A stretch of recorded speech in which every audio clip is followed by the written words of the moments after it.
All right, welcome back, folks. Today we are going to make a floating spheres. I have my piece of paper. It's a little square piece of paper here. I have a ruler, pencil sharpener in case my pencil gets dull. I've got a white vinyl eraser, my kneaded eraser, and then I have my tape roll here. I'm going to use this to create circles. I could also use something else around the house like a cup, or if you have a compass and you'd like to use that, we're going to need to make some circles. In a moment, I will need my colored pencils, so I'll get them ready. And I will need a black felt marker, so it's good to have that nearby. All right, let's begin. First thing I'm going to do is make a border. It's going to look a little bit like this. I have a partially baked painting here. I'm going to make this nice clean border. It just kind of encloses your picture and gives it a sense of being finished and complete. So that's what we're going to do. To do that, I'll take my ruler and I'll put it at the edge of my paper. I'm going to line up the edge of my paper with a large number. So in this case, I have the number 3. Then halfway between this big number and that big number is another big line. That's the 1/2 inch mark. I'm going to make a little mark. Same thing here. I'm lining it up with the long mark and the 12, and halfway between the 11 and the 12, I'm just going to make a mark at the 1/2 inch. All right, I'll do that all the way around. Rotate my paper, make a little mark at the 1/2 inch. Doesn't have to be a giant mark, just something so you know where to line up your ruler in just a moment. And 1/2 inch, and 1/2 inch, all the way around.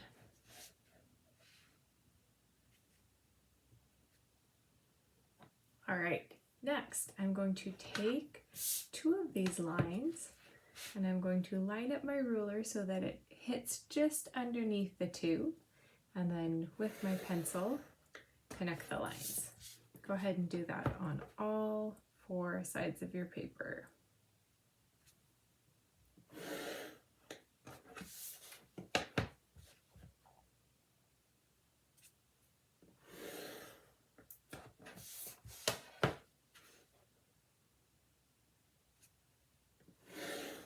Okay, now I have this little X. Some people like it and they will actually do a different color or a different value here. I like a continuous border, so I'm going to take my eraser and just kind of clean up those lines where they overlap. You can decide which version works better for you.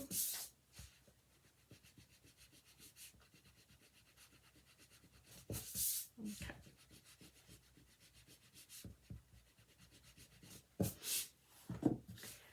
Now we want to get our spheres. So the biggest circle that I have nearby that still fits on the paper is my masking tape. So I'm just going to lay that on my paper. I try to avoid the center. Sometimes that can stop the eye and it makes like a dead space in your painting. But if you have it off to the side, it's a little bit more engaging. So I'm going to put it off to the side and then I'll just trace around it, trying to keep my pencil lead up against the circle so it's a nice even circle. Cool. Now I want to have another circle. So I'm actually going to use the inside of my tape and I'll scoot this off to the side and then I'll trace that inner circle. If I didn't have this, I could use the bottom of a cup, like I said earlier. Even a drinking glass would work. I'm actually going to have this one kind of come off the bottom of the paper. I think that's kind of a cool look. So we'll trace this off the edge. All right, oops, and mine got a little bit jagged. I didn't trace it perfectly, so I'll correct that mark.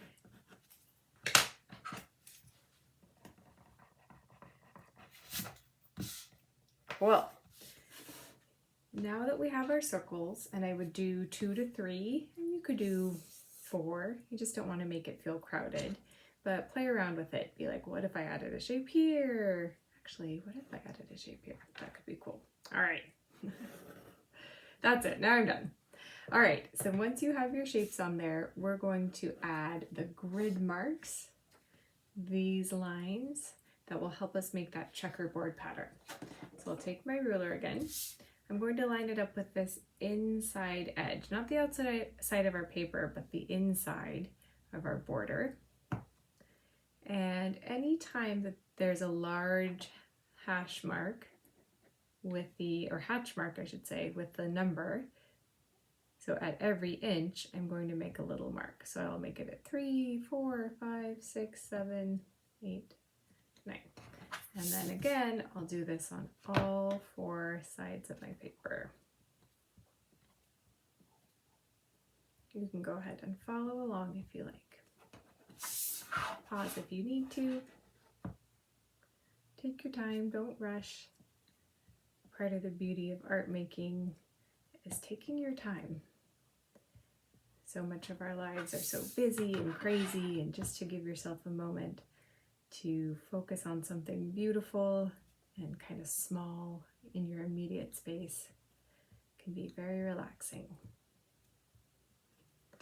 All right, once I have my marks all the way around my paper, I'm going to start by connecting them, but I don't want to hit the circles. So I'm going to end up with lines that are just in the background and my circles are empty, and I'll show you what I mean. So I'll lay my ruler from mark to mark, and I'm going to basically jump over the circle. So I'll go from the edge, book, and when I hit the circle, I pick up my pencil, and then I continue book until I hit another circle. See, didn't go through the circle. So let's do that again.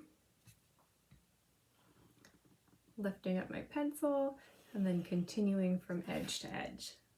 All right, I'm gonna do all of them this way, and then I'm gonna turn my paper and I'm gonna do all of them this way. So I'll go ahead and speed up the video. You can pause, get caught up in your drawing, and I'll meet you when we have our background done. Go ahead.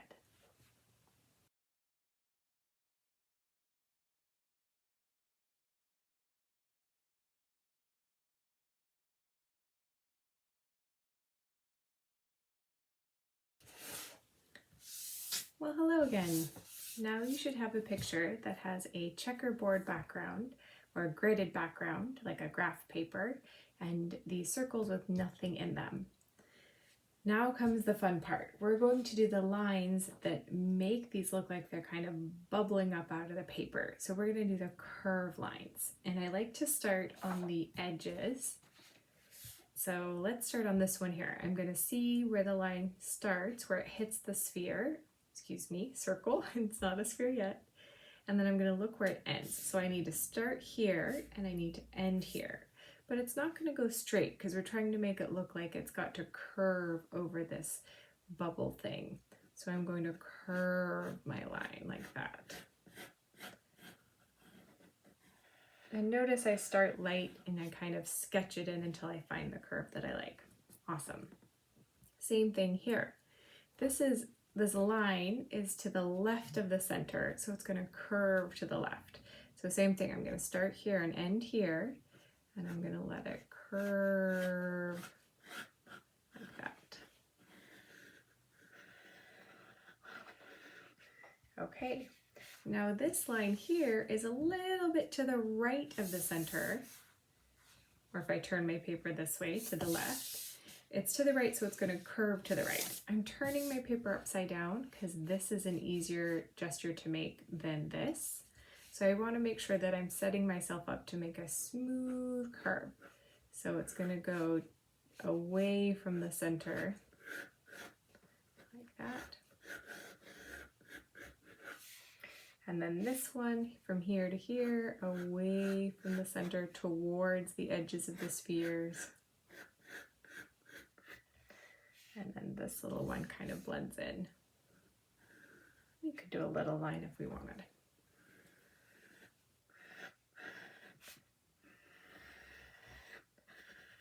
Okay, I'll do the same thing for all of the vertical lines on my spheres. So once again, this line is to this side of the center, so it's going to curve to that side.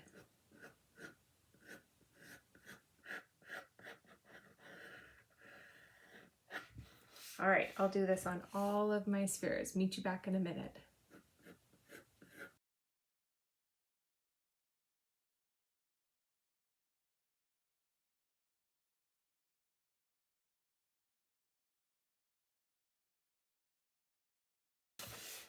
Okay, I wanted to show you how this line is pretty much dead center. If it was exactly in the middle, it would be straight, but it's just a little bit to the left, so I'm going to have it curve to the left. Like that. Okay, if it looks weird, you could have lines going the wrong way. So look at it for a second and be like, does it look like it's bulging out? In that case, it's probably right. But if it looks weird, double check to make sure that your lines bend like they're going out from the center. Okay, very next thing we're going to do when we're happy with our line drawing is go over it with our black felt marker. So take a moment, use your ruler on the straight lines, use your pen, steady as you can on the curved lines, and let's meet back when your piece is outlined. Here I go.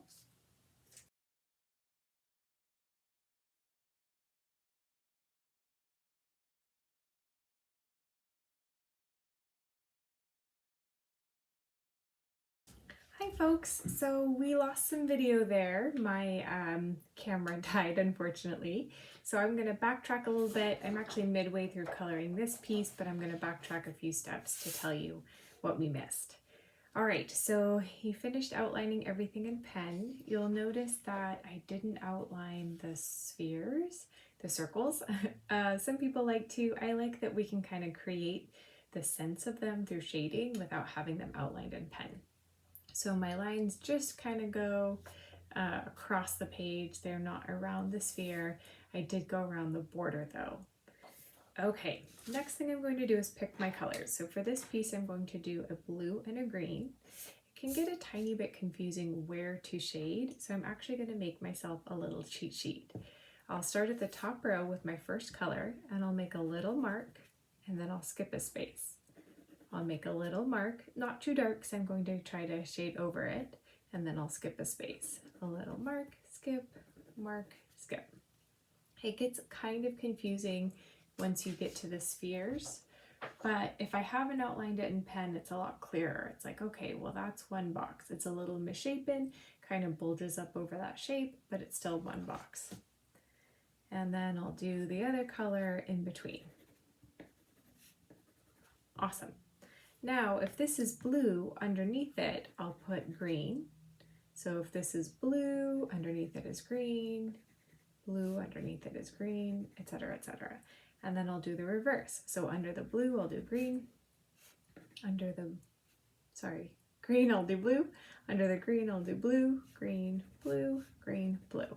So what you end up with is this checkerboard pattern. And it's a cheat sheet so I don't get confused when I'm coloring and end up with two colors next to each other. So go ahead and mark the whole thing and then start coloring the whole thing. You can see I've got my half finished version here. I'll go ahead and color this whole thing and then I'll meet you back in a minute for the final step, which is shading to make it look 3D. Okay, now that we've colored everything in, we can make the effect of it being 3D or kind of bulging up into these bubble shapes by doing a little bit of shading. So I can take my color, or I could take a darker version of that color, and we're going to do a little shading on the edges of our sphere. So right here, let's pick a good spot. Right here I can see the edge of my sphere. So with my pencil, I'm just going to press down harder, and then I'm going to let it get lighter as I move towards the center of the sphere. So I did that in the green part, and now I'm going to do it in the blue part. I'm going to find that edge of the sphere. I'm going to press down hard on that edge, and then I'm going to let it get lighter as it goes towards the center. And I'll do that all the way around. So here's the edge, and I'm going to press down and let it get lighter. Hopefully you can see it starting to kind of take shape. Let's do the same thing here. This is where it's good to still be able to see the edge of your sphere. If you had erased maybe too hard and you couldn't see any of it, I can show you a trick for recovering it. We're going to try to make it look like it's rounding up. So let's say I erased too much. I could put my template, whatever I used to make the sphere, back in place, and then using the correct colored pencil, so green in the green section, blue in the blue section. Oops. I could just kind of remark that line. So no worries, if you erase too much, that's fine. You can remark it so you can see, and then taking that color, pressing down hard on the edges, keeping the blue in the blue section, right? Don't go shading the blue on the green or it will destroy the illusion. Pressing down harder on the edges and letting it get lighter as it moves towards the center of the sphere. The shading kind of goes into the blue here, so I'm going to extend that shading into the blue. And I'll do a few more sections so you can see what it looks like.